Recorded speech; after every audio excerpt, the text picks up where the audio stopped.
Salut tout le monde, j'espère que vous allez bien, bienvenue dans Sport Stream. Chaque semaine dans le canapé un athlète pour une discussion en tête à tête. À seulement 25 ans, il est déjà champion olympique de canoë slalom. Alors ce que je vous propose ce soir, c'est de regarder un petit film. Prenez les pop-corn ou tout ce qui vous passe par la main. C'est parti pour le fabuleux destin de Nicolas Gestin. Salut Nicolas, tu vas bien? Ça va. Ouais, écoute, installe-toi. Merci. Petit canapé orange, rien que pour toi, mets-toi à l'aise. T'as la ref ou pas, le fabuleux destin de Nicolas Gestin là? Ouais, alors ça a Ouais. été un peu repris dans tous les sens, mais ouais. Je pensais être original, pas du tout. Destin, gestin, on m'a un Voilà. peu fait le jeu de mots tout l'été. Ouais, évidemment, fabuleux destin d'Amélie Poulain. Hein, si vous l'avez pas vu, allez le voir. Très bon film d'ailleurs. Comment ça va, Nicolas? Ça va, très bien. Ouais, ravi de t'avoir ici dans Sport Stream. On a reçu ton pote, Titouan Castric, il n'y a pas si longtemps que ça. Écoute, qu'est-ce que ça fait tiens, d'être champion olympique? Ça change quoi dans une vie, Nicolas? Ça change pas mal de trucs, hein, mais dans un premier temps, c'est déjà une belle satisfaction d'être allé au bout d'un process lancé depuis quand même pas mal d'années. Donc forcément, quand on décroche le Graal, c'est forcément super jouissif dans un premier temps parce qu'il y a ce côté où on rend un peu aussi tout l'investissement que mes proches, mes entraîneurs, le staff a fourni dans mon projet. Donc c'est vraiment mettre la cerise sur le gâteau. Et après, ce que ça fait, c'est que c'est sûr, ça change quand même maintenant, plusieurs mois après. On passe un peu d'un sportif, entre guillemets, anonyme, qui se prépare pour aller gagner les Jeux, à un sportif, je pense, professionnel, entre guillemets, dans le sens où je suis obligé de m'entourer un peu pour gérer les différentes sollicitations, que ce soit médias, avec des partenariats, aussi mon entraînement sur l'eau pour apprendre à me renouveler. Donc ça fait un quotidien sportif bien chargé. Et tu le ressens sur les compètes, je ne sais pas, est-ce que tu es plus scruté? Est-ce que tu sens qu'il y a plus d'attente, plus de pression, que c'est un peu plus lourd? Carrément, ouais, c'est sûr, j'ai pas le droit de faire un geste à la con avant de partir. Il y a pas mal de caméras fixées sur moi dès l'échauffement. Mais même, j'ai pu aller en compétition à Pau il y a 2 semaines où j'ai pas brillé pour le coup. Mais c'est sûr que dès les entraînements et à la course, il y a quand même une petite ferveur. Et puis on attend de moi, pas forcément un résultat, mais en tout cas, on vient voir ce que ça donne en ce moment. Et puis, je sais que je serai attendu sur les prochaines échéances qui vont être surtout pour moi le championnat d'Europe à la mi-mai et les mondiaux début octobre. C'est compliqué après avoir vécu un truc aussi fort de se remettre, tu vois, dans les compétitions, dans l'entraînement. Est-ce que toi, tu as ressenti un peu une petite période, une petite phase compliquée là-dessus? Ouais, alors de dire que c'était pas compliqué, en fait, c'était plus, disons que j'avais pas forcément d'objectif derrière. Moi, j'avais vraiment construit depuis 4 ans sur comment je vais faire pour aller gagner l'or au jeu. Quand là, derrière, on se dit pas tout de suite, allez, je vais aller gagner les mondiaux l'année prochaine. Il y a une petite baisse de motivation qui se fait ressentir naturelle. Pas forcément de motivation, je pense, mais plus d'envie à me dire, vas-y, j'ai pas envie d'aller à l'entraînement si je sais pas pourquoi non plus. Moi, je suis alimenté par, faut que ça m'alimente, par que ça soit par de l'innovation, par un résultat ou par autre chose. Et j'étais allé au bout du process en 2024, donc j'ai pris le temps, on va dire, de vraiment reposer les choses. Et c'est sûr que les mois de novembre, décembre, ils ont été un peu plus. J'ai mis la pédale de frein et j'ai levé un peu l'accélérateur. Et derrière, je pense que ça a été plutôt bien de le faire parce qu'aujourd'hui, je sens que j'arrive à repartir avec de l'envie, avec de l'innovation. À nouveau fin. Donc voilà. T'es un peu nostalgique ou pas? Est-ce que des fois, tu te fais des petits kiffs en disant, tiens, allez, je vais me remater mes courses au jeu ou je vais me réécouter la musique des jeux Ça t'arrive parfois? La musique des jeux, pour le coup, non, pas du tout. Mais les courses, ouais, carrément. Ah ouais? C'est sûr que j'ai envie de revivre un peu ces émotions. Et puis, c'est aussi ça un peu le plus dur, je pense, derrière, quand on est essayiste, c'est de se dire, j'ai vécu peut-être la course de ma vie à la maison devant 12 000 personnes, tous mes proches. Et ça, en fait, je ne le revivrai pas forcément à l'avenir. Donc, il faut mettre un peu une croix dessus. Ouais, faire un peu le deuil, finalement. Faire un peu le deuil de ce truc. Et donc ça, c'est un peu frustrant. Mais pour autant, il y a encore plein de belles choses à vivre. Et notamment de me prouver à moi-même que je suis capable encore d'aller chercher des médailles que je n'ai pas au championnat d'Europe, au championnat du monde. Donc voilà, il y a plein de belles petites étapes à aller cocher. Et je pense que ça va m'alimenter quand même les prochaines années. Et c'est vrai que c'est assez intéressant ce que tu dis. Et c'est pour tous les médaillés d'or aux Jeux de Paris. Comme tu le dis, c'est quelque chose que tu ne revivras jamais quelque chose d'aussi intense. Même si tu fais médaille d'or, encore une fois, à Los Angeles, ça sera forcément un peu moins fort, en fait. Ouais, alors, je sais pas si ça sera moins fort, parce que l'histoire sera aussi différente, et peut-être qu'intérieurement, ce sera super fort pour moi, mais en tout cas, je pense que déjà, j'ai la chance d'avoir vécu ça, parce qu'il y a plein de sportifs aussi qui se sont passés à côté, ou qui n'ont pas eu la médaille qu'ils espéraient, Et c'est encore plus difficile. Moi, j'ai eu vraiment la chance de vivre un événement à 200 à l'heure, à 200%, et puis avec le Graal au bout. Donc, je le prends avec moi. Et c'est sûr que par contre, à l'avenir, ce sera différent. Et c'est comme ça. Ce ne sera pas forcément moins bien, mais ce sera différent. Il y a un petit truc là qui m'a fait un peu tilter. Là. Tu parlais tout à l'heure, tu disais que tu devais aussi te renouveler sur l'eau. Le Nicolas Gestin 2.0, ça pourrait être quoi c'est sur quel point tu pourrais te renouveler et progresser? Je pense qu'il y a plein de sujets que j'ai pas forcément en tête. Et justement, c'est un truc sur lequel je me fais pas mal accompagner, où je responsabilise pas mal, que ce soit mon préparateur physique, mon entraîneur, aussi quelqu'un qui nous accompagne un peu sur le suivi de la haute performance. Et eux ont peut-être plus aussi d'expérience, de recul sur qu'est-ce qui pourrait bien me correspondre. Mais je sais pas, moi j'ai des idées comme ça sur l'innovation de matériel aussi, par exemple. Aller développer des nouvelles formes de bateaux, peut-être naviguer avec plusieurs formes de bateaux, arriver avec 2 formes de bateaux sur une compétition, chose qu'on fait peu, et l'adapter en fonction du parcours ou du bassin. Peut-être que l'IA va venir révolutionner aussi notre pratique sportive. Donc il y a plein de choses qu'on ne peut pas mesurer. Pour l'instant, j'étais plutôt à me reposer un peu sur les acquis en ce moment pour reprendre sportivement, déjà retrouver mon niveau de cet été. Et ensuite, on va aller innover, mais on a des petites pistes en tête. Tu es un perfectionniste? C'est ça ta plus grande force, Nicolas? Ouais, je pense que je suis un perfectionniste et que je suis assez joueur, assez pragmatique. C'est une sorte de mélange un peu étrange, mais dont on a besoin en canoë slalom. Je pense qu'il y a toute une partie de l'entraînement qui est entre guillemets obligatoire, où faut passer du temps sur l'eau, faut aller développer physiquement, faut se préparer mentalement. Et puis il y a aussi toute une partie qui n'est pas obligatoire, qui est plus dans l'innovation, où moi j'ai été allé chercher pas mal de trucs l'année passée, avec de l'entraînement visuel, avec un travail sur les préférences motrices, avec un peu de développement matériel, etc. Donc, ouais, il y a plein de choses à aller chercher et je pense que je ne suis pas arrivé au bout du process à 25 ans. Et heureusement, parce que ça va faire que je vais garder un peu l'écro les prochaines années. On reste sur la partie très technique, mais on a eu la chance nous, de recevoir dans le Club Sport en France champion, que vous pouvez d'ailleurs retrouver sur le site Sport en France, l'émission en intégralité, avec Denis Gargaud. Il nous parlait d'une technique de pagaie particulière. Est-ce que tu pourrais nous en dire aussi un peu plus là-dessus, Nicolas? Ouais, Denis, sur les dernières années, là, il s'est mis à changer de bordée, à switcher, on appelle ça. Donc c'est une technique que les filles faisaient déjà depuis 10 ans peut-être, mais donc on n'a rien inventé chez les canoë-hommes, mais il y a cette technique qui arrive de plus en plus où les garçons viennent imiter la technique que les filles ont empruntée pendant pas mal d'années, parce qu'en fait on développe donc plus de force à gauche et à droite qu'en pagaie de notre côté naturel, de notre bordée, alors que moi qui suis bordée gauche, je switch pas, donc je vais me déborder et pagayer au-dessus de mon bateau, donc c'est un geste un peu moins naturel, qui peut générer possiblement moins de force. Bon, moi, j'en suis arrivé à un stade où, aujourd'hui, je suis bien meilleur en débordé que sur mon bordé droit, parce que depuis tout petit, j'apprends à pagayer que à gauche.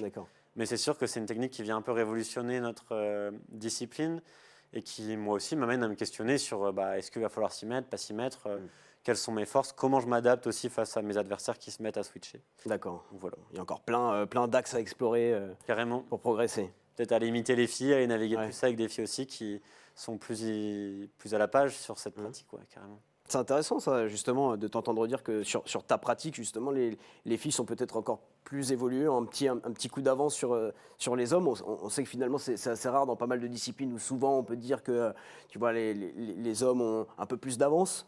Toi, c'est pas le cas sur le canoë? Non, je pense que c'est pas le cas. On est à un niveau technique tous différents, on a tous notre patte justement. Et moi, en tout cas, en switch, j'estime un peu aujourd'hui qu'il y a des très bons bateaux masculins qui arrivent à le faire. Un tout jeune, là, un Slovène de 16 ans qui éclate tout en Coupe du Monde et qui se débrouille très bien en switch. Mais c'est quand même une technique qui vient beaucoup des filles avant ça, qui le font depuis toujours. Et où je pense qu'il y a beaucoup de garçons qui se sont mis à questionner via aussi ce gars qui a tout cassé un peu la saison passée. Mais c'est sûr que c'est une technique quand même où si on veut trouver plus de profils qui switch, autant aller voir chez les filles parce qu'il y a plein de manières de faire et je pense qu'elles ont appris le bateau comme ça la plupart, à l'inverse des canoë-hommes qui ont appris beaucoup sur un seul côté. D'accord. On parle de technique, de performance. Moi, je voulais parler un peu avec toi du sponsoring des partenaires. Est-ce que tu as senti plus d'opportunités après ton titre de champion olympique? Est-ce que tu es plus sollicité de ce point de vue-là? Est-ce que c'est plus facile? Ouais, carrément. Carrément, c'est sûr que c'est plus facile pour moi. Je viens d'un sport un peu, comme on disait, peu médiatisé et dont on parle quand même un peu. Donc, moi, d'avoir un titre olympique, c'est sûr que d'un coup, en plus, on identifie avec Tony Estanguet, Denis Gargaud, l'histoire des canoë-hommes français. Et je pense que je suis vraiment le séiste le moins à plaindre de la fédération, où justement, moi, suite à ça, suite au titre olympique, j'ai quand même eu des opportunités de sponsoring et je sens que je vais pouvoir aborder mon Olympiade relativement tranquillement vis-à-vis de ça, grâce à des entreprises qui vont m'accompagner sur l'Olympiade. D'accord, parce que tu sais, nous on avait reçu, comme je te le disais, un Titouan Castric ici, vice-champion olympique de kayak slalom. Il me disait qu'il s'attendait à plus de retombées justement de ce point de vue-là. Toi, c'est pas quelque chose que tu ressens du coup. Non, bah moi, en fait, je m'attendais pas forcément à ce que mon téléphone sonne le D'accord. lendemain des Jeux. On va dire, on va faire Nicolas Gestin, notre Léon Marchand. Bah non, c'est pas le cas. Je fais du canoë, je viens d'un sport un peu différent. C'est sûr qu'on pouvait s'attendre aussi quand même à des retombées qu'on n'a peut-être pas eues et ça a peut-être fait des déçus. Moi, dans un premier temps, j'ai peut-être aussi été déçu vis-à-vis de ça, mais au lieu de me dire bon bah ça vient pas, je me suis dit organise-toi, travaille aussi avec des gens qui vont te permettre de rencontrer les bonnes personnes. Et C'était quelque chose que tu faisais pas avant ton titre, ça? Non, que j'avais pas fait et je le faisais par moi-même. Donc je démarchais pas mal d'entreprises locales à Quimperlé chez moi. Tu gérais tout toi-même, en plus de, Ouais, de tes entraînements. j'avais 3 entreprises qui me suivaient, 4 même qui m'ont suivi sur l'Olympiade. Et donc j'étais allé faire du mécénat avec elles. Ouais. Et on travaillait avec le club et ça me permettait de tout simplement avoir un revenu privé qui me permettait d'acheter du matériel. Quoi. D'accord, ok. Ouais, mais c'est vrai que c'est hyper important parce que, comme tu le dis, les Jeux Olympiques, c'est vraiment le moment où vous avez la lumière sur la discipline, le seul moment dans l'année, donc il faut surfer dessus. Je te parle de surf parce que je sais que tu t'y es mis récemment, ce que tu me disais. Ouais, un peu. Ouais, la transition. La transition, je l'ai pas vu venir. Mais carrément, ouais. Bah, justement, sur cette période un peu plus à la cool là, de septembre à décembre, je me suis dit que je voulais essayer de faire des activités que je me suis un peu interdit l'année dernière pour pas me blesser avant les Jeux. Et le surf en fait partie. Donc j'ai un copain en Bretagne qui m'emmène et qui m'apprend à surfer sur une longboard pour le moment. Et puis j'espère passer le cap assez rapidement pour pouvoir aller dans du un peu plus gros. Mais bon, c'est pas facile quand on vit à Paris, il faut faire les allers-retours en train. Oui, c'est sûr. Et donc j'ai eu peu de sessions surf. Je sais pas si j'en comptabilise une dizaine depuis le mois de septembre. Donc, en tout cas, polyvalent, parce que le canoë, le surf, la course à pied, tu prépares un marathon? Ouais, carrément. Je vais essayer de courir le marathon de Paris dans un mois. Donc ouais, justement, j'aime bien toucher un peu à tous les sports. Et je pense que même dans ma préparation, déjà l'année passée, moi je faisais beaucoup de mes séances physio en course à pied ou en salle de muscu, à vélo. Donc j'aime bien pas tout faire dans mon canoë pour le coup. Tu vises un chrono ou pas sur le marathon? Ou pour l'instant, c'est le premier, je suppose, donc c'est juste de le finir ou il y a un chrono qui est visé? Non, c'est le premier, mais j'aimerais bien essayer de passer sous les 3 heures quand même. Ah oui, donc déjà ça commence à courir bien. Ok. Et vis-à-vis de ta discipline, t'es amoureux de ta discipline? Même quand tu pratiques pas, tu suis les résultats, t'es à fond dedans ou tu es plutôt détaché? Non, je suis quand même vachement ma discipline. Moi, depuis tout petit, je suis un peu un acharné de ça en canoë slalom où je suis toutes les courses. Après, je t'avoue que maintenant, je suis plus toutes les courses du coin, à part s'il y a mon frère qui court et tout, où je vais suivre. Mais sinon, je suis un peu moins. Mais les grosses courses importantes, ouais, je suis quand même derrière la feuille de résultat à regarder et très technicien, à essayer d'observer ce qui se fait, à essayer de réinventer aussi. Maintenant, je pense que je suis dans une posture un peu différente, où avant, j'essayais d'apprendre beaucoup des leaders internationaux, aller passer beaucoup de temps à les regarder.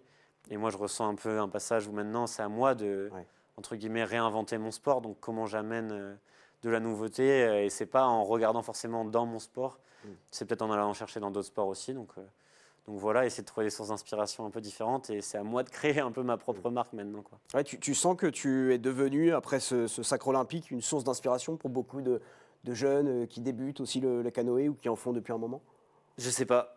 Ça, je sais pas du tout, je peux pas le mesurer. T'as pas été confronté à ça? On t'a pas dit, par exemple, après les Jeux, des jeunes de clubs qui t'ont dit tu nous as vraiment inspiré, on veut être comme toi? Ouais, si, ça un peu pour le coup, c'est sûr. Après, dans mon style de navigation, pas forcément. On m'a pas dit je vais à tout prix comme toi. Mais c'est sûr que je pense que c'est un parcours qui inspire, en tout cas. Moi, je vois aussi à Quimperlé, dans mon petit club, où on est une centaine de licenciés. Il y a eu un effet Nico Gestin? Il n'y a pas eu un gros effet, non, mais ils sont passés de 5 à 10 en école de pagaie cette année, peut-être. Et d'avoir le contact avec les jeunes qui, m'appellent Nicolas Gestin tout le temps. Déjà, ils m'appellent mon nom et mon prénom d'affilée. Bien marré. Mais en tout cas, ils ont de l'énergie sur l'eau et puis je pense que ça leur donne des idées quand ils me voient sur l'eau. Donc, sans le dire, je pense qu'il y en a un paquet qui se disent allez, j'aimerais bien me mettre au canoë. Il y en a un paquet qui sont passés d'assis à genoux dans mon club déjà. Donc c'est peut-être bon signe, c'est qu'ils aiment bien le canoë et qu'on aura de la relève aussi à Quimperlé. Et toi aussi, hein, ton histoire avec le canoë commence d'une manière assez originale. Hein. C'est grâce à la famille de ta nounou qui t'a mis dans un bateau alors que tu étais encore tout gamin. Tu t'en souviens? Ah non, je m'en souviens pas. Non, C'était à je m'en quel âge? souviens T'avais pas. quel âge? Je pense que j'avais 3-4 ans. Il y a une photo qui est passée et j'avais 3-4 ans dans le kayak, dans le garage. Ok, wow, 3-4 ans. Et toi, ta famille n'est pas du tout dans le milieu? Alors moi, mon grand frère était passé chez la nourrice, donc il a pris sa licence au club avant moi. Mais sinon, non, moi, mes parents ne font pas du tout de canoë. D'accord. Et tu es encore en contact, je suppose, direct avec ta nourrice? Ouais, ils sont venus au jeu. Donc Incroyable. la famille de ma nourrice, donc les petits-enfants, les enfants, il y en avait un paquet qui était là. Donc ils sont venus me voir au JO. Et j'ai pu aller les revoir aussi à mon retour à Quimperlé qu'on a fait à l'issue des Jeux Olympiques. Et puis on est passé prendre le goûter chez eux et tout. Donc c'était sympa. Trop bien. Trop cool. Donc là, bon, évidemment, trop petit, tu t'en rappelles pas, mais à quel moment tu as su que le canoë, pour toi, ça serait pas juste un simple loisir et que tu pourrais aller bien plus haut et peut-être, comme tu l'as dit, marquer l'histoire de ta discipline? Ça a été vraiment particulier, je pense que ça a été étape par étape, vraiment, parce que je me suis inscrit au club et tout simplement, ça m'a plu. Déjà, j'ai pris ça comme un jeu à chaque fois, je me sentais passer des étapes un peu à chaque séance où on m'emmenait dans un courant un peu plus fort, une vague un peu plus forte, en mer, en rivière, on m'a fait essayer toutes les disciplines. Donc je me suis vraiment éclaté toute ma formation au club à Quimperlé. Et je pense que j'ai gravi les échelons assez rapidement. J'aimais bien la compétition en plus, donc du championnat du Finistère au championnat de Bretagne, ça perfait bien et je m'éclatais. Et je pense que la première perf un peu déclic, c'est à la fin de mon collège à Quimperlé, où je m'entraînais encore au Clé à Quimperlé. La structure, c'était le Clé. Et je fais champion de France chez les cadets, donc à 15 ans. Et là, je me dis, bon, bah allez, l'année prochaine, je vais en pôle espoir à Cesson-Sévigné. Donc c'est un peu le début du haut niveau, même si je m'entraînais déjà pas mal à Quimperlé. Mais ça change de dimension, où là, on passe parmi les membres de l'équipe de France. Je fais ma première saison en équipe de France junior après. Et là, tout s'enchaîne un peu. Je rebondis sur le pôle de Cesson-Sévigné, parce que forcément, il y avait beaucoup d'entraînement, de progression. Tu as aussi fait des rencontres marquantes, notamment celle de Mathis Soudi, qui était ton colocataire au pôle, qui a disputé les Jeux de Paris avec le Maroc.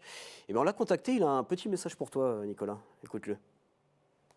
Salut Nico, petit message pour te dire qu'on est tous très fiers de toi. Encore une fois, un énorme bravo pour cette médaille olympique que tu es allé chercher chez toi avec ton public. C'était exceptionnel, tu nous as tous fait rêver. Je n'ai jamais douté de ton envie d'aller chercher cette médaille. C'est mérité, très professionnel, toujours dans ta démarche et très passionné. J'ai des souvenirs de nous à traîner très tard sur l'eau, sur nos séances U18. Bah voilà, ça a payé. Donc maintenant, je sais que tu vas avoir à cœur de tenir cette médaille pour la prochaine Olympiade de Los Angeles. Mais voilà, jusqu'ici, prends du plaisir. Et puis, reste comme tu es. Tu nous fais aussi rêver sportivement, mais aussi humainement. Tu es toujours resté simple et à l'écoute des gens, abordable. Donc, reste comme tu es, tu nous fais rêver. Et puis, je te dis à très bientôt sur l'eau. Allez, ciao! Ça fait plaisir, ce petit message. Ouais, carrément, c'est clair. C'est clair. Bah, avec Mathis, c'est sûr qu'on a vécu des trucs vraiment cool. On a fait notre première année d'internat, justement, à Cesson-Sévigné dans la même chambre. Donc, pour le coup, on se connaît très, très bien. On a passé beaucoup de temps sur l'eau ensemble. Et puis, on arrivait tous les deux d'un petit club. Donc, on ne connaissait pas forcément tout le monde en arrivant au lycée. Et avec Mathis, on a un gros souvenir qui est le championnat du monde en 2022, où lui, il va décrocher la première médaille africaine sur un championnat du monde de canoë en kayakom. Il fait 3e et moi je vais chercher ma première médaille en championnat du monde, 2e sur l'eau à 2 jours d'intervalle. Donc c'est sûr qu'on est un peu liés là-dessus. Il avait déjà vécu les Jeux à Tokyo, donc pareil, il a pu aussi me partager un peu son expérience quand même pour les Jeux de Paris. En plus, il a vécu une Olympiade à Tokyo quand même plutôt réussite, où il est allé chercher des belles perfs sur les manches de qualification, un peu d'effervescence aussi dans son pays au Maroc. Donc il avait vraiment plein de bons conseils à me donner. Et en plus de ça, sur l'eau, c'est quelqu'un de brillant. Donc forcément, c'est un plaisir de pouvoir le suivre aussi, lui, de son côté, pour le Maroc, c'est sûr. Donc on n'est pas pour la même nation, mais je peux vous dire qu'en 2022, j'étais un peu comme un fou au bord quand il a claqué sa médaille quand même. Et tu vois, c'est marrant parce qu'il parle de ces moments où vous traînez sur l'eau, vous enchaînez les heures sans compter.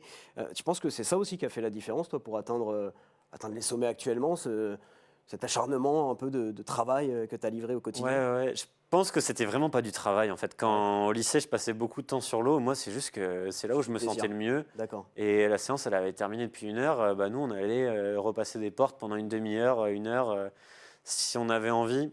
Et c'était vraiment à l'envie, et puis on s'éclatait à le faire. Donc je ne l'ai pas du tout ressenti comme du travail ou de l'acharnement, juste je m'éclatais sur l'eau. Et quand il y avait des beaux niveaux d'eau sur une rivière, je ne pouvais pas m'empêcher de refaire 3 descentes avant la tombée de la nuit. Donc j'ai vraiment vécu comme ça et je pense que depuis peu quand même ma démarche elle a un peu évolué. C'est-à-dire que l'an dernier, certes, j'ai passé énormément de temps sur l'eau, mais surtout du temps de qualité, où j'ai vraiment réussi à passer un cap depuis 3-4 ans à chaque séance compte. Donc aller chercher une piste de progression à chaque séance. Et parfois, quand il y a des séances qui ne se passent pas bien, réussir à lâcher, à dire bon bah là on retombe dans un truc limite lâche l'encadrement, lâche ton objectif et retombe dans un côté intuitif, à prendre plaisir sur l'eau. Et pour optimiser le temps que je passe, quand même, où j'ai de la fraîcheur mentale et beaucoup de dispo pour aller chercher mon objectif. Donc c'est bien jongler entre ça. Et pas forcément, moi je suis pas trop de la team à me dire, depuis peu, hein, parce qu'avant j'étais vraiment comme ça, mais à me dire, il faut à tout prix que j'ai un objectif, j'ai une piste de progression, je m'acharne dessus et j'y vais jusqu'à l'usure. Non, plutôt me dire comment je quantifie un maximum de fraîcheur mentale pour aller chercher cet objectif-là cette semaine, quoi, par exemple. Et donc, ça passe pas par faire toutes mes séances là-dessus, parce que peut-être que j'aurai que 10 minutes de dispo et après, je vais exploser. C'est plutôt faire 2 heures par là et puis relâcher 2 heures et refaire et machin. Donc, je pense que j'ai changé un peu d'optique, mais c'est sûr que les heures passées sur l'eau, avec Mathis notamment, tout jeune, ça crée aussi ce côté un peu... souvent, on dit qu'on est bourré de talent quand on voit un bon pagayeur. Je pense qu'on est aussi bourré d'heures de navigation, quoi. Et donc, la lecture de l'eau vive... tout ça, ça passe par passer du temps, c'est sûr. C'est intéressant parce que tu parles beaucoup de plaisir, en fait, de plaisir d'être sur l'eau, de plaisir de pratiquer. Nous, on a reçu quand même quelques athlètes dans ce canapé, notamment Manon Apiti-Brunet, l'escrimeuse qui a fait championne olympique aussi aux Jeux de Paris, et qui me disait justement que pendant sa compète, ce qui lui avait permis de gagner, de remporter la médaille, c'était parce qu'elle avait pris du plaisir pendant toute la compétition. En fait, elle s'est amusée. Est-ce que toi, tu as un peu cette approche-là? Est-ce que tu l'as eu, en tout cas, pendant les Jeux? Ouais, carrément, c'est sûr. Moi, j'ai vraiment essayé de construire pas à pas quand même. Mais donc déjà la qualification, donc c'était très tendu dès le début parce que bon, faut passer les étapes. C'est quand même pas facile. On est un sport où on a vite fait d'aller toucher une porte, se mettre en difficulté, où ça arrive de passer à côté tout simplement. T'as tendance à stresser toi ou pas avant les compètes, Nicolas? Moi je suis quand même assez serein de manière générale et justement j'essaie d'aborder le truc comme un jeu quand même en me disant bon la Terre va pas s'arrêter de tourner. Ouais, et puis la Terre va pas s'arrêter de tourner si Nicolas Gestin va pas chercher sa médaille d'or olympique, quoi. Et puis moi, je savais que c'était aussi de me dire, me détacher un peu de ce contexte-là où on nous monte un peu la tête à dire ça dépend de nous, ça dépend de machin. En fait, éclate-toi et puis prends des risques, mets un engagement maximal. Et puis, je me disais beaucoup que c'est si je ne jouais pas que je serais frustré et que justement je serais déçu. Alors que si je jouais ma carte, je serais pas déçu, même si je passe à côté. Au moins, j'aurais tenté d'aller chercher une médaille d'or et c'était ce que je visais. Donc, je l'ai abordé vraiment comme ça. Et je pense que le contexte, en plus, avec le public, mes proches qui mettaient bien l'ambiance au bord, les qualifications remportées, les demi-finales remportées, ça a créé un contexte à la fois super nerveux et à la fois super agréable à vivre. Parce qu'en fait, j'allais chercher toujours plus loin dans l'effort, toujours plus loin dans ma navigation. Et ça m'a mis dans un mode de recherche permanente et de plaisir, où je prenais plaisir à concourir et où à chaque fin de course, je finissais avec le smile et j'avais qu'une envie, c'était d'aller récompenser tout ce public qui me donnait beaucoup et à qui j'avais envie de donner beaucoup aussi, quoi. Et avant les Jeux, tu sais, on a beaucoup entendu Nicolas Gestin, peut-être le successeur de Tony Estanguet, de Denis Gargaud. Ça a pu peser sur tes épaules ou tu arrivais facilement à t'en détacher? Moi, j'ai mis un peu quand même entre guillemets, une stratégie qui était de faire le moins de médias possible. Avant les Jeux pour me détacher un peu de tout ça. Et après, c'est sûr que c'est quelque chose qui peut peser, mais j'ai eu aussi des conseils pour le coup de Tony, Denis un peu, j'ai eu l'occasion d'échanger avec eux. C'était quoi les conseils avec les entraîneurs donnés, aussi, par exemple? Tony, par exemple, je me rappelle qu'il me disait pas mal que pour lui, je ne devais pas l'aborder comme son Olympiade de 2012, où lui, il est arrivé, il avait 34 ou 35 ans en 2012, mais plutôt comme son Olympiade de Sydney, où moi j'avais une vingtaine d'années, il fallait aller dévorer les Jeux, m'éclater, et puis tout simplement, c'est pas des conseils tombés du ciel, non, mais c'est aussi se rattacher à l'essentiel dans ces moments, quoi. Et tu communiques encore beaucoup avec Tony Estanguet? Vous êtes proches tous les deux ou c'était vraiment pour la partie des Jeux Olympiques où il a été derrière toi pour te soutenir? Lui, au jeu, il nous a reçu en fait l'équipe de France de canoë au mois de décembre, quand on était présélectionné déjà en décembre 2023, donc très tôt. Il nous a juste donné quelques petits conseils et puis on a pu échanger, lui poser des questions si on avait envie d'en poser. Et après, Pas trop, parce que lui, il était ultra blindé. Oui, je pense qu'il avait un planning assez chargé. Et là, il est assez dispo pour moi. Si jamais j'ai besoin, je sais que je peux aussi le questionner sur un après-jeu, parce que pour le coup, c'est comme un exemple de réussite sur enchaîner des Olympiades à très haut niveau. Donc il est bourré de bons conseils, et c'est sûr que dans une fédération, pour nous, c'est quand même c'est un petit bijou d'avoir des personnes qui ont autant d'expérience, que ce soit Tony, Denis, mais aussi tous les autres, parce qu'il y en a plein qui alimentent notre système. Il n'y a pas que les canoës hommes. Bien sûr. Et les kayaks hommes, les kayaks dames, les canoës dames sont aussi plein de bons conseils. On va se replonger un peu dans les jeux. Toi, tu n'as pas fait la cérémonie d'ouverture, hein, ça a commencé beaucoup trop tôt. Ouais. Pareil, beaucoup d'athlètes ici, quand je leur demande leur meilleur souvenir des Jeux, ou vraiment le souvenir le plus marquant, on me ressort souvent la cérémonie d'ouverture. Parce que, avec un peu de recul, même si le scénario était parfait pour toi avec cette médaille d'or, mais est-ce que tu aurais aimé la vivre, cette cérémonie ? Ouais, moi à la base j'aurais bien aimé y aller quand même, et on m'a un peu dit de calmer le jeu et de profiter. En fait, d'aller. Il y avait une course de qualification le lendemain, donc c'était quand même chaud, même si c'était le lendemain après-midi. Et derrière, moi, une fois qu'on m'a donné la décision, je me suis dit je vais pas me battre à dire à tout prix je veux y aller, alors que le staff est contre et tout. Je me suis dit non, c'est que c'est leur décision, ils ont sûrement raison. Et maintenant, à moi de me concentrer comment je fais pour quand même avoir un petit déclic.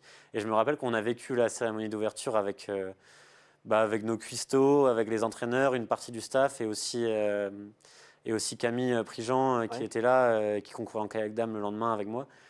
Et ça a été notre cérémonie d'ouverture devant la télé, comme beaucoup, mais c'était finalement assez sympa. C'est vrai que c'est très intéressant ce que tu dis, parce que tu as parlé de déclic. Quand tu fais la cérémonie d'ouverture, tu peux te dire ok, ça y est, maintenant on y est, les jeux débutent. Quand tu es devant ta télé, c'est peut-être un peu plus compliqué de te dire ok, c'est bon, ça démarre demain. ouais, c'est sûr. On était un peu tout calme avec Camille dans le canapé, avec notre ambiance très équipe de France, mais quand même, je pense que ça nous a aidé à comprendre que ça se lançait. En plus, quand même, avec Tony qui fait son discours que nous on connaît, ou voilà, ça, même derrière notre télé, ça nous. Enfin, on est ému de voir cette réussite-là et que ça se lance. Donc, non, j'ai quand même senti que ça se lançait. Et après, moi, ce qui m'a bien servi, c'est la qualification où direct, ça me met dans le bain et puis je sens l'ambiance monter. J'ai eu besoin de passer du temps au bord. Et ce qui a été cool pour moi aussi, c'est de vivre une journée de finale avant la mienne. Camille, elle avait ses qualifs la veille de la cérémonie. Puis elle concourait le dimanche. Et moi, je concourais le lundi, mes jours de finale. Donc, j'ai pu aller encourager Camille sur sa journée de finale, qui passe à côté, donc c'est une déception, c'est aussi à gérer pour moi, mais on voit ce que c'est une finale olympique. J'avais jamais vécu les Jeux avant, et de se rendre déjà compte, un peu apprivoisé, quoi. même si c'est la veille pour le lendemain, c'est quand même une bonne expérience à prendre, je pense. Justement, ton parcours au jeu, évidemment, a été archi dominateur, hein. Tu gagnes les 2 manches de qualif, tu mets 3 secondes 5 à tout le monde en demi, plus de 5 secondes en finale. C'était quand la dernière fois que tu avais mis une telle fessée là qu'on commence en compétition ? J'avais un peu dit en interview, je crois que c'était genre au championnat du Finistère ou à une compétition régionale.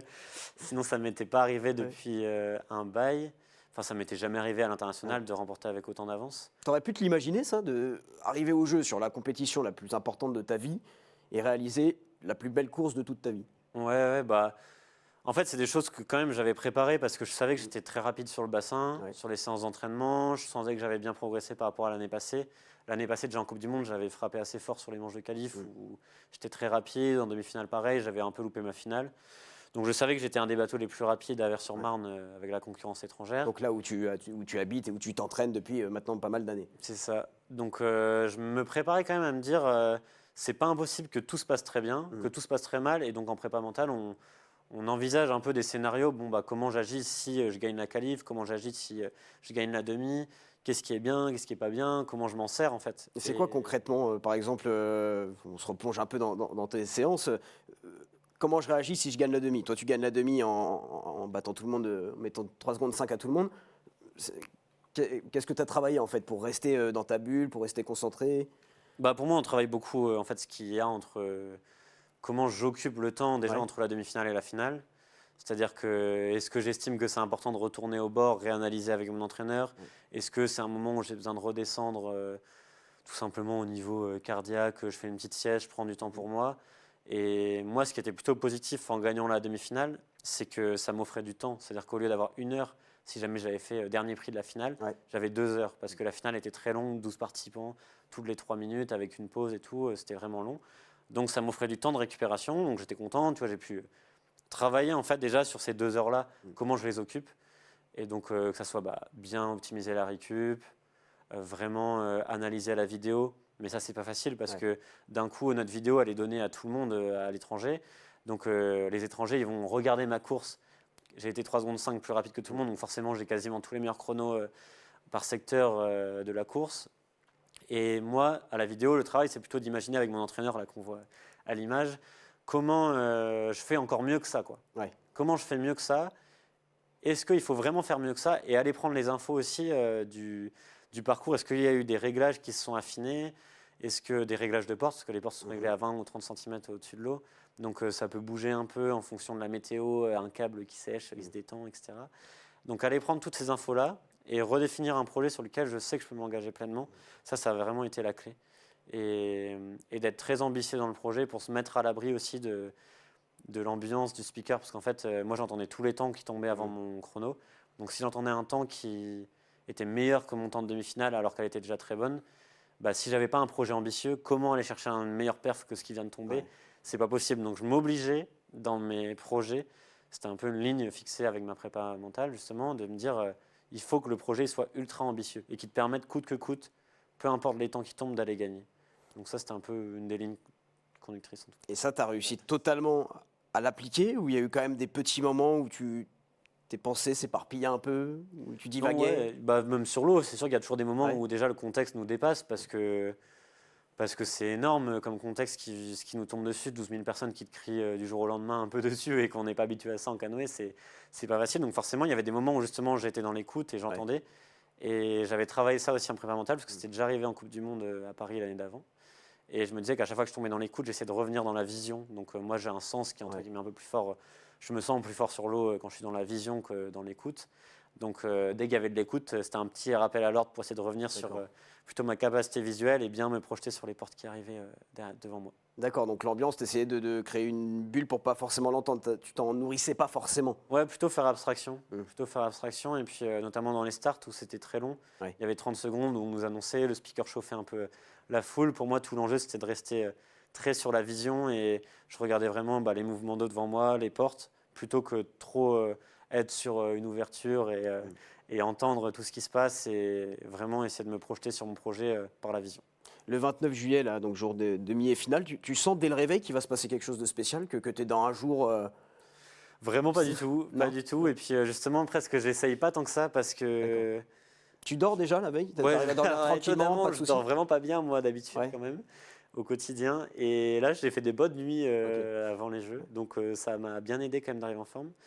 Et la demi-finale commençait à 15h. Donc justement, le matin, je me disais plutôt, commence doucement, prends ton temps. Et est-ce que tu changes des habitudes ou c'est ce que je me demande toujours quand c'est un matin comme ça, peut-être un des plus importants de ta vie, enfin de ta carrière de sportif de haut niveau. Est-ce que tu fais tout comme d'habitude? Tu manges les mêmes choses au petit-déj? Tu restes vraiment sur une routine? Ou est-ce qu'il y a des petits détails que tu essayes de changer?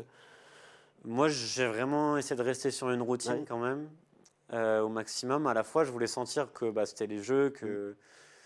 Et donc, tu vois, par exemple, je m'étais coupé des réseaux sociaux, mais à la fois, j'avais un copain qui gérait, qui m'envoyait deux, trois messages qui pouvaient me faire plaisir.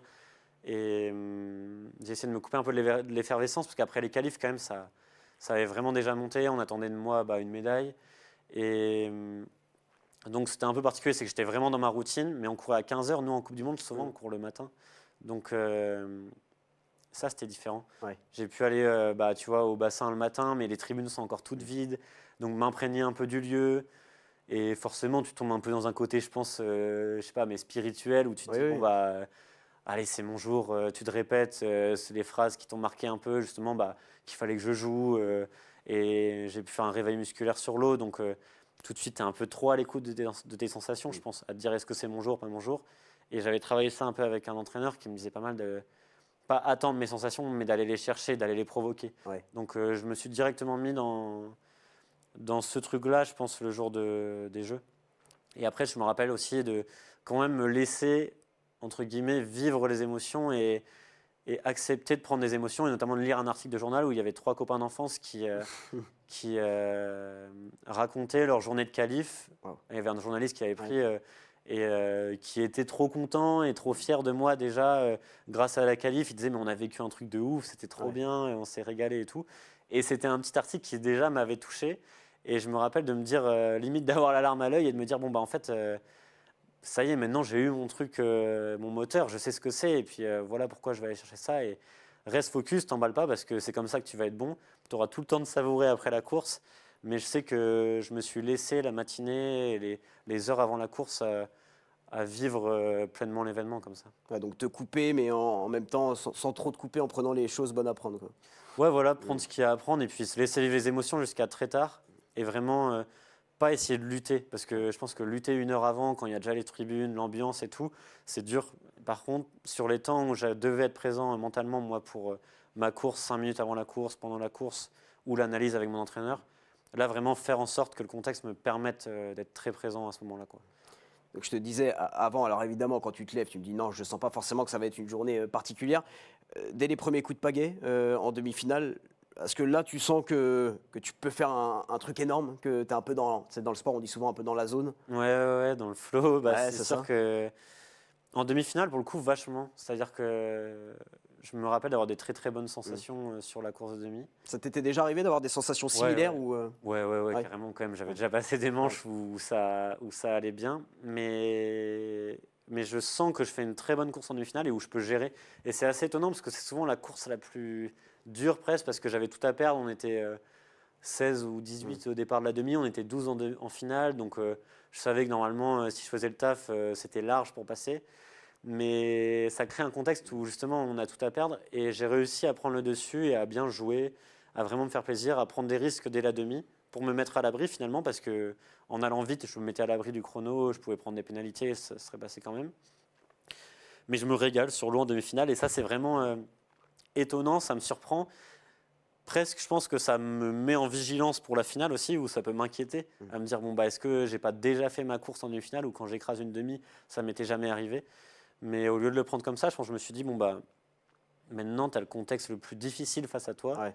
tu as beaucoup d'attentes et entre guillemets c'est ce que tu voulais en fait. C'est des moments comme ça que tu as envie de vivre, c'est les moments les plus intenses de ta carrière. Tu vas partir dernier d'une finale olympique, tout le monde attend l'or, le public il va attendre que toi. Mais vas-y, profites-en. Genre, c'est des moments, tu ne peux pas imaginer la chance que tu as de les vivre. Et justement, c'est comme ça que je l'ai abordé. Et en finale, même si ça a été plus poussif sur les premiers coups de pagaie, j'ai retrouvé je pense que j'ai fait une première moitié de parcours très agressive, vraiment à réussir à créer ma manche et à aller chercher plus un côté agressif que joueur. Ouais. Et sur le bas de parcours, où là, pour le coup, j'ai réussi à jouer et à retrouver un peu l'état de la demi-finale, peut-être. D'accord, c'est intéressant. En fait, c'est jouer au jeu, c'est ce qui t'a permis de gagner, quoi, de Ouais, prendre cette carrément, médaille je pense, d'or. Ouais. carrément. Non, mais c'est magnifique, on voit ces images en plein effort de Nicolas Gestin. Quand tu passes la ligne et que tu sais que voilà, c'est bon, tu vas l'avoir, cette médaille d'or autour du cou, il se passe quoi? Est-ce que, évidemment, tu sais tout de suite que tu as gagné, mais est-ce qu'il y a quand même un petit moment, même, quelques petites secondes où tu es un peu en état de choc? Ou tout de suite, c'est la joie qui Ouais, s'installe? ça a été particulier. Je pense que j'ai surtout ressenti le truc en passant la dernière porte. En fait, on voyait le chrono Ouais. affiché devant nous et je savais qu'il me restait 3-4 secondes de sprint. Et je voyais mon temps qui était 10 secondes en dessous. À ce moment-là, je me disais, bon, bah là, c'est coché. Ah ouais, tu as même c'est le bon. temps de profiter un peu. J'ai Quoi. pu presque profiter Ah, un peu dans la ligne d'arrivée. Et je me rappelle de sourire un peu dans mon sprint. Et après, c'est sûr que. En fait, ce qui a été dingue, c'est l'ambiance. Parce que moi, j'aime bien ça dans le fond, les ambiances de stade de foot et tout.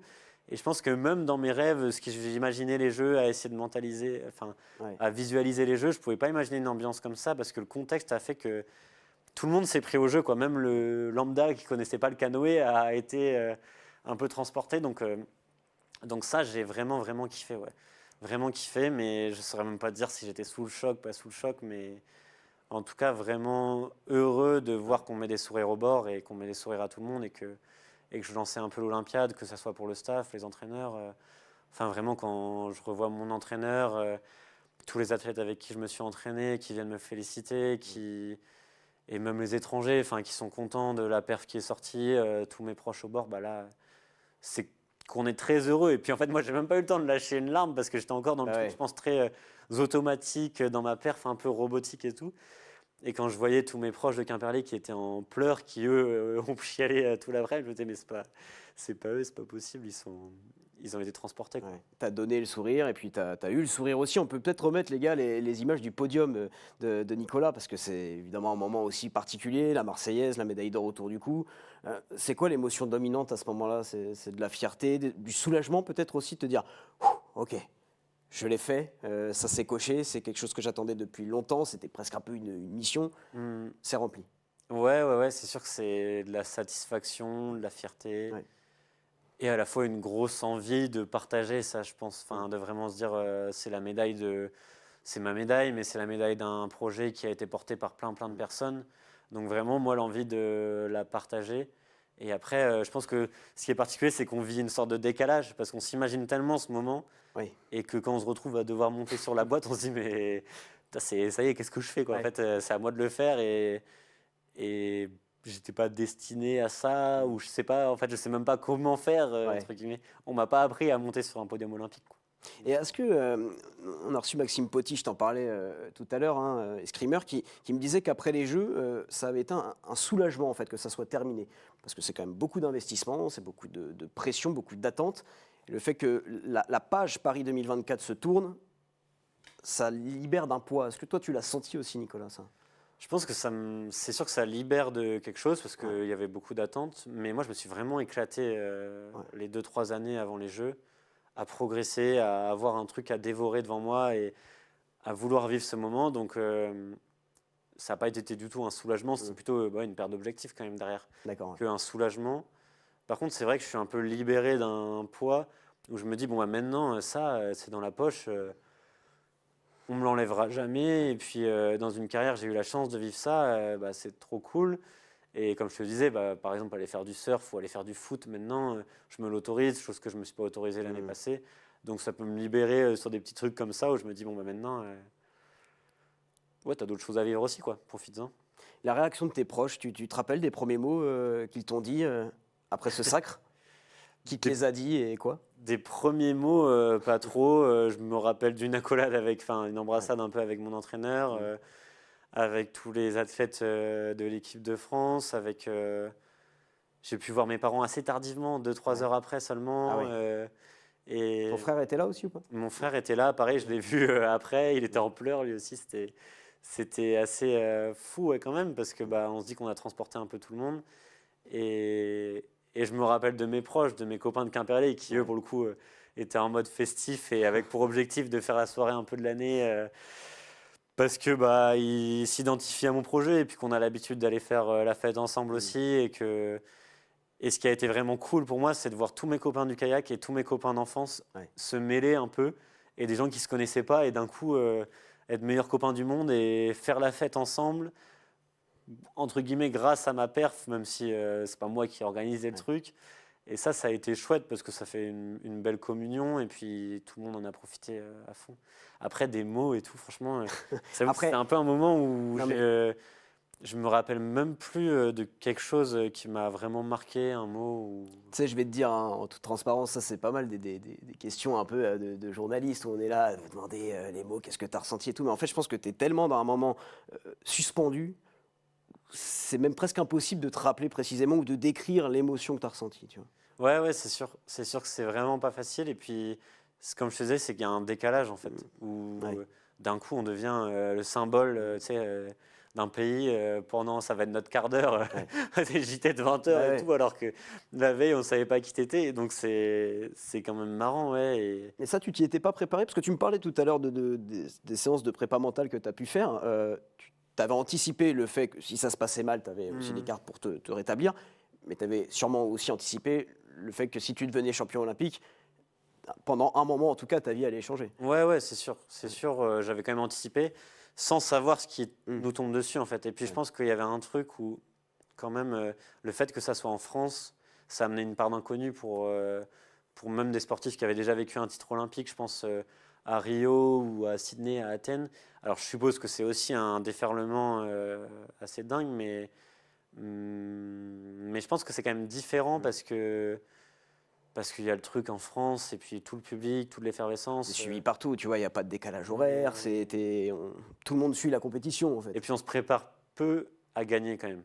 Ouais. On se prépare pour gagner, mais pas forcément à ce qui se passe derrière, parce que même nous, quand on devient champion du monde de canoë, certes, il y a des médias, il y a des fêtes, il y a des machins, des festivités, mais c'est pas comme au jeu. Et donc, en fait, on a peu d'éléments pour se préparer. On sait pas trop comment se préparer à gagner, je crois. Et tu as un souvenir d'un privilège, entre guillemets, de champion olympique que tu as pu avoir, un truc où tu t'es retrouvé dans un endroit où avec certaines personnes, tu t'es dit, mais pourquoi je suis ici, moi enfin, tu vois, je sais pas, avec des athlètes que tu n'aurais jamais pu imaginer te retrouver avec eux, ou un endroit ou... Ah bah déjà, le 8e de finale du PSG contre PSG Liverpool, je pense que ça, j'aurais pas forcément accédé. Ouais. Donc c'est sûr que c'est des trucs, quand même des chances de fou que je peux pas mesurer. Et pour quelqu'un qui aime le foot, c'est quand même vraiment, vraiment cool. Ouais. Et qui aime pas le PSG. Qui aime pas le PSG. Si. Ah, moi ça va, moi je suis pour les clubs français. Je suis pour les clubs français, donc pas de bon, parce qu'on en a deux en régie, gros fans du PSG, donc je vais les charrier un peu, mais bon, dommage. Si. Et d'autant plus cette année avec ce qui monte sur le terrain. Ouais. Mais non, c'est sûr, et même pendant les Jeux, j'ai pu accéder à pas mal d'épreuves. J'ai pu aller voir une finale du 100 mètres à l'athlé, aller voir le demi-fond aussi que j'aimais bien suivre en athlé, aller voir la demi-finale du basket France-Allemagne. Donc plein de trucs comme ça, vraiment, vraiment cool. Ouais, tu as pu bien kiffer. Tu me parlais tout à l'heure des larmes de ton frère aussi, Paul Gestin. Lui, quand vous étiez plus jeune, c'était aussi un projet peut-être de faire les Jeux aussi c'était quelque chose qu'il ambitionnait? Comme moi, je pense, en fait, il a mis les pieds au club et puis je pense, il est un peu moins compétiteur peut-être que moi et plus pédagogue et plus, par contre, plus dans le plaisir d'être sur l'eau que trop la quête de la perf aussi. Mais il a eu ce truc quand même compétiteur où il a franchi les championnats du Finistère, les championnats de Bretagne, championnat de France. Il était en National 1 en canoë, donc il avait un très bon niveau aussi sur l'eau, mais différemment juste. Et puis lui maintenant il est prof de PS, donc je pense que ça montre aussi son côté plus pédagogue. Lui quand il retourne au club, c'est peut-être plus la star que moi pour le coup, parce que tous les jeunes adorent faire des séances avec lui et puis il passe plus de temps à encadrer. Et il est meilleur là-dedans, donc c'est cool, mais je sais pas. En fait, quand on est arrivé au club, nous, on s'est pas dit je vais devenir champion olympique. On est arrivé dans un petit club de kayak à Quimperlé. Il y avait 2-3 athlètes qui avaient fait de l'équipe de France, un qui n'avait pas fait d'équipe de France, mais qui était un peu pas loin de passer et qui nous faisait rêver parce que sur l'eau, il nous impressionnait. Donc c'est plus comme ça. Moi, je me suis dit, je veux faire comme Guy Reg, qui est la légende du club et qui a le lycra qui fume à la fin de la séance parce qu'il fait trop froid et que lui, il a transpiré toute la séance. Donc je me disais, je vais essayer de naviguer comme lui et puis on verra ce que ça donne. En tout cas, je peux te confirmer une chose, ton frère Paul Gestin est très très fier de toi. Il a tenu à laisser un petit message, on l'écoute. Salut Nico, j'espère que ça va. On parle souvent de ton titre de champion olympique, mais on parle moins souvent de ton titre de champion de France par équipe en C2. Et je voulais savoir en fait qui tu mettais dans ton top 6 all-time de Quimperlé pour gagner une nouvelle fois ce titre. Et si jamais tu peux leur parler aussi de ça, s'ils connaissent. Allez, ciao! Alors, les réponses aux questions, Nicolas. Le top 6 all-time de Quimperlé, c'est technique, hein, je vais faire des déçus si je fais ça. Non, moi je dis quand même Fanché d'Ars pour c'est les vieux de la vieille. Non, je suis méchant. C'est pas les vieux de la vieille, c'est les expérimentés en canoë biplace de notre club. Guy Regamonio, pareil, celui qui m'a appris un peu le canoë. Paul Gestin, il a bien donné. Et Eva Marchand, franchement, elle a quand même bien donné parce que elle s'est investie pour nous. Et Pascal Marek, le BO du club. Hein, alors ça, c'est mon équipier de luxe en C2. Donc, moi, j'ai le droit à Pascal dans le bateau. Et la médaille alors La médaille, c'était la médaille du championnat du Finistère de cette année. D'accord. Donc il y a un petit jeu où ils ont essayé de faire une médaille en bois, mais qui ressemble à la médaille olympique pour cette année. Et moi, j'avais promis que je retournais au championnat du Finistère cette année à Landerneau. Donc c'était un peu les compètes qui me faisaient rêver quand j'étais gamin. Donc en janvier, vers le 10 janvier, j'étais au championnat du Finistère au départ avec Yves Bourris aussi, ce qui courait pour le Sénégal aux Jeux Olympiques, franco-sénégalais. Donc il y avait gros niveau au championnat du Finistère. Et c'était l'occasion de passer du temps sur l'eau avec les plus jeunes. Et puis aussi tous les Landernéens et les Quimperlois qui se sont déplacés pour venir m'encourager au jeu. Donc c'était vraiment cool. T'as gagné cette compète? J'ai gagné avec moins d'avance qu'aux Jeux Olympiques, tu vois, avec 3 secondes sur tu vois. Mais t'es encore très très attaché à ta région, t'es très attaché à la Bretagne, toi. Ouais, carrément. Ouais. Moi j'aime bien juste y passer du temps. En fait, j'ai beaucoup de proches qui sont encore là-bas, plein de copains d'enfance. Comme je te disais, c'est aussi un un terrain de jeu, tu vois, avec la mer, une rivière naturelle où moi, j'ai appris à donner mes premiers coups de pagaie, les roches du diable. Donc, c'est un truc auquel je suis sensible et où j'aime foncièrement passer du temps, tout simplement. Ouais. Tu parlais des choses auxquelles on ne se prépare pas. Il y a beaucoup d'athlètes qui ne sont pas forcément préparés à la célébration au Club France. Tu sais, quand tu es sur scène avec tout le monde, toi, tu avais prévu un petit truc, tu avais prévu une petite célébration, un truc, ou Non, c'était l'inconnu aussi? Moi, j'ai le droit d'y passer 2 fois en plus, Ouais, parce ouais. qu'on m'a fait sauter du plateau, d'un plateau TV pour aller une première fois sur le truc. C'était pas prévu. Je me suis fait un peu remonter les regarde. bretelles. Et après, ouais, je savais même pas, moi, en fait, qu'il y avait ça. J'avais découvert avec le rugby à 7 la veille Ouais. de ma course. Donc, je me suis dit, putain, trop cool, ça va être vraiment sympa. Je sais jamais vu ces images. Elles sont belles. Ça doit être vraiment kiffant. Tu dois vraiment te sentir comme une rockstar, quoi. T'as un public acquis à ta cause qui est là pour te célébrer. Ouais, c'était marrant. Et tu kiffes ton moment. Ouais, c'était carrément marrant. Puis moi, ce qui me faisait bien marrer, c'était de reconnaître toutes les têtes que je voyais à côté, où il y avait tous mes copains d'enfance qui étaient un peu déchaînés et qui, eux, avaient de l'énergie à revendre. C'était un peu leur quart d'heure à eux. C'était leurs Jeux Olympiques.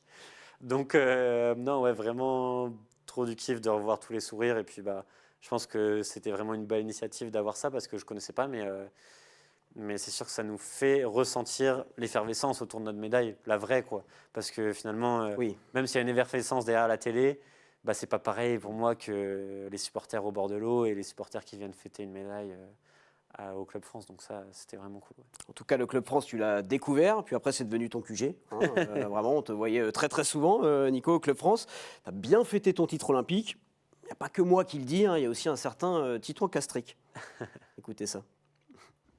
Salut Nico, on m'a demandé de raconter une petite anecdote, donc je me suis dit allez, je vais te rappeler ton lendemain de soirée après ta médaille, je pense.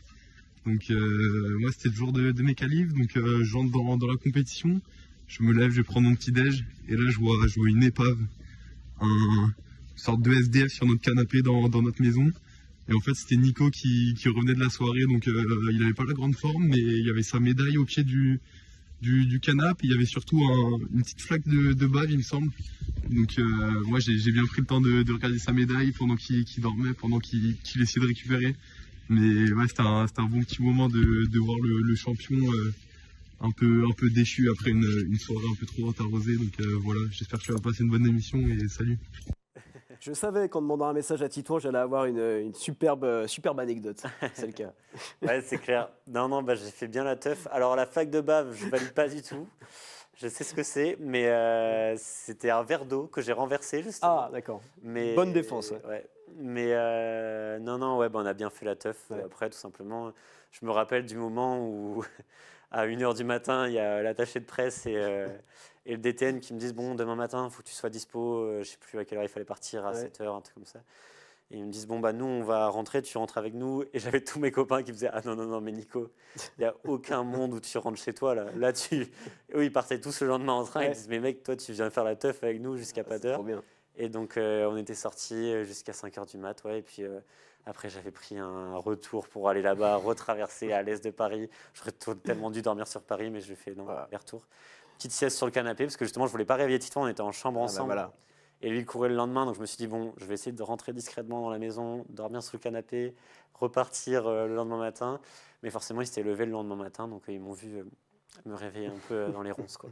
S'il y a bien un moment où tu peux te réveiller un peu la tête à l'envers, c'est bien après une médaille d'or aux Jeux Olympiques quand même. Tu l'as fêté à Paris, tu l'as fêté en Bretagne aussi, au Wagon-Lit.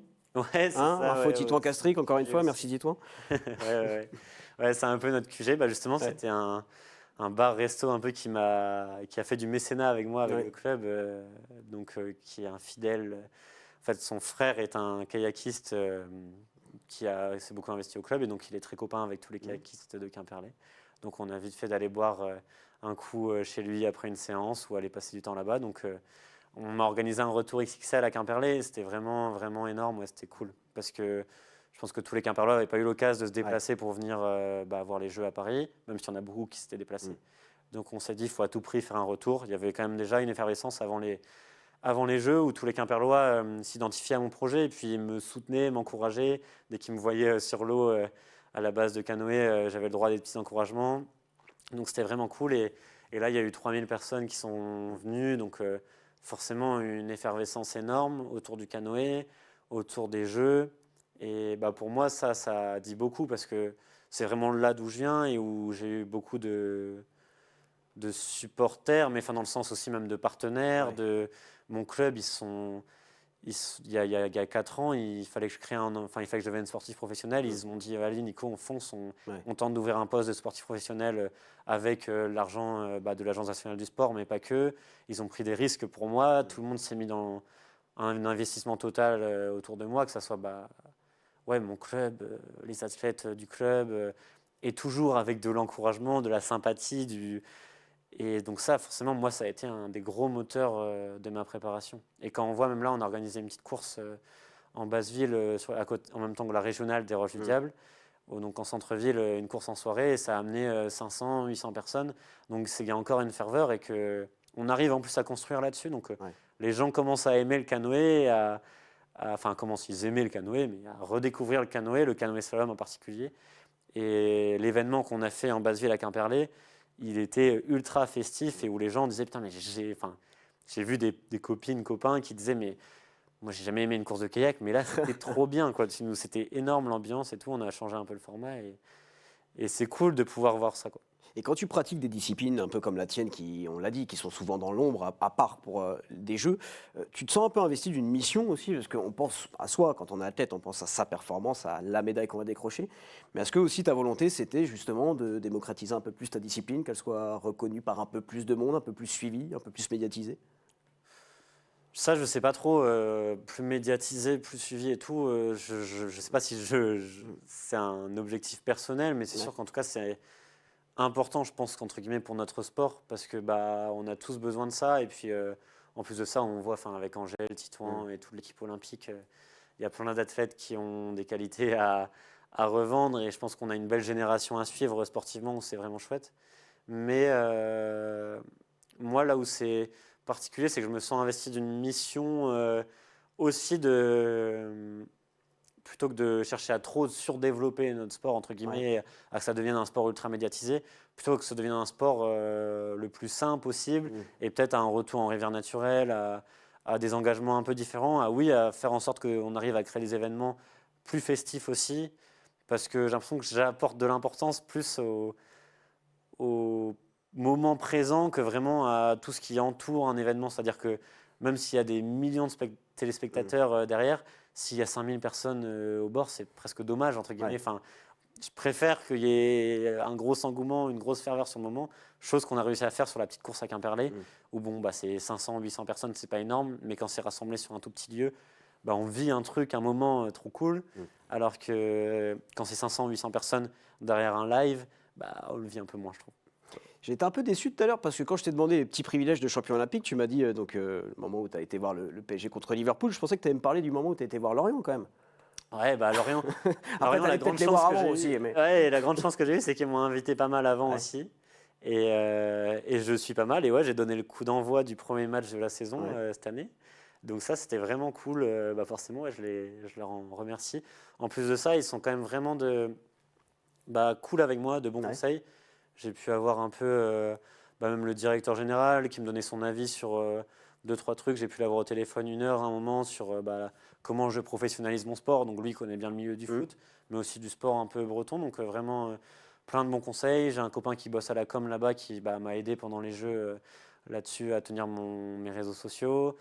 Donc non, franchement, cœur sur le FC Lorient qui m'a bien aidé et qui a vraiment été cool en plus parce qu'il me donne accès à aller voir des matchs, donc c'est vraiment chouette. Et puis ils font une belle saison. Ouais, pourquoi pas le retour en Ligue 1 là. Carrément, j'espère, je croise les doigts, je touche du bois. Donc gros fan, tu suis vraiment les matchs souvent et tout, tu essayes de suivre au max. Je suis la saison de Ligue 2 cette année à Lorient, forcément. Et puis je pense que je me suis vraiment mis à suivre aussi fort depuis 3-4 ans. Donc mon pote a été embauché depuis peu là-bas. Et ça m'a donné envie de suivre. Et puis, ils ont fait une sacrée épopée. Ils ont fait une mi-saison à un moment où ils étaient dans le top 3, top 4, top 5 de Ligue 1. Là, et c'était vraiment chouette à suivre il y a 2-3 ans. Et là, du coup, qui remonte en Ligue 1, qui remonte à un projet solide. Et puis, il y a une proximité quand même aussi qui est cool avec ce club où, même moi, quand je suis venu avec la médaille, j'ai pu échanger un peu avec les joueurs. Il m'avait dit qu'il m'avait regardé et tout pendant une séance kiné, je crois. Donc, c'est cool. C'est cool parce que je trouve ça, c'est un club, entre guillemets, qui me ressemble un peu. Alors ça reste le foot et c'est une autre envergure que du canoë, mais où il y a un côté très accessible et familial, je pense. Donc c'est cool. Ouais, c'est clair, mais tu les as fait vibrer, j'en suis sûr. Hein. Et d'ailleurs, Elie Junior Croupi, que tu connais, hein, qu'on connaît bien cette saison, meilleur buteur de Ligue 2, tenait à te féliciter. Salut Nicolas, c'est Junior du FC Lorient. Félicitations pour ta médaille d'or aux Jeux Olympiques de Paris. Tous les Merlus sont fiers de toi et on se voit très vite au stade. À bientôt. Ah, énorme. Voilà. Trop bien. Elie Junior Croupi, un meilleur buteur de Ligue 2, avec le maillot de l'équipe de France jeune, évidemment. T'es fan de Lorient, du coup, tu m'as dit depuis 3-4 ans, hein, c'est ça? Enfin, vraiment, que tu suis à fond. Même avant, je suis plus depuis 3-4 ans, mais justement, j'avais un copain qui m'emmenait au stade quand il avait une place. Ils avaient un abonnement, donc depuis tout petit, hein, depuis que j'ai 10-15 ans, je suis au stade de temps en temps. Et là, je pense que j'ai l'opportunité, quand je rentre, d'aller un peu plus les voir. J'étais allé dans le parcage, aller voir PSG Lorient, même quand ils étaient venus. Ils avaient fait le match nul, le premier match de la saison, pas cette année, mais l'an dernier, du coup. Et donc ouais, c'est cool, j'aime bien. Trop bien. Dernière petite question, et puis après on te laissera évidemment aller te reposer, Nicolas, après cette belle interview. Le planning à venir pour toi? Moi, la suite, là, c'est la grosse compète qui arrive, c'est les championnats d'Europe à la mi-mai, à Vers-sur-Marne. Après, j'ai tout un circuit de Coupe du Monde sur le mois de juin et de août et septembre. Et ensuite, le championnat du monde en Australie début octobre. D'accord, voilà. Donc beaucoup de compétitions. Le championnat d'Europe à Vers-sur-Marne du 14 au 18 mai, probablement diffusé sur Sport en France. Voilà, on espère en tout cas pouvoir te suivre sur notre antenne. Ça Nicolas. marche. Merci à toi, c'était vraiment très très agréable de faire cette petite interview avec toi, de pouvoir discuter de plein de choses, pas que de canoë, hein. Il y a vraiment eu plein de choses dans cette interview. On remercie Titouan qui m'a donné pas mal de petites infos sur toi, des petits dossiers également. Et puis je te souhaite de devenir champion d'Europe, de remporter toutes les étapes de Coupe du Monde possibles et puis d'être toujours avec ce sourire. Ça marche, merci bien. Salut, tu vois Titouan, voilà, oui, Titouan Castrec qui est passé là, maintenant je vais les confondre, ils sont potes mais ça reste Nicolas Gestin, merci Nico. Et puis merci à toutes et à tous, on remercie l'équipe en régie, Nicolas Baillet à la réalisation, Julien Perronnet à l'édition et Alban Deberg au son. Merci à toutes et à tous et puis on se retrouve très bientôt pour un nouvel épisode de Sport Stream.